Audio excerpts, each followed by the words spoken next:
Saudara, saya tak pernah cerita secara terbuka begini.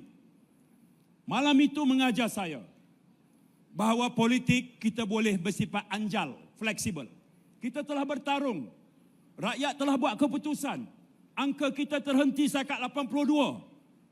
Dan kita katakan bahawa blok terbesar 82 mempelawa blok kecil untuk ikut membentuk kerajaan. Dan kita sama-sama berjanji kita akan lakukan 3 perkara. Pertama, kerajaan perpaduan akan kekalkan kestabilan politik. Kedua, kita akan berusaha memakmurkan ekonomi. Ketiga, kita akan jaga kebajikan rakyat. 3 perkara itulah yang menyatukan kita. Alhamdulillah, saudara.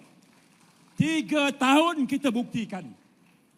Dulu, 5 tahun, 3 Perdana Menteri.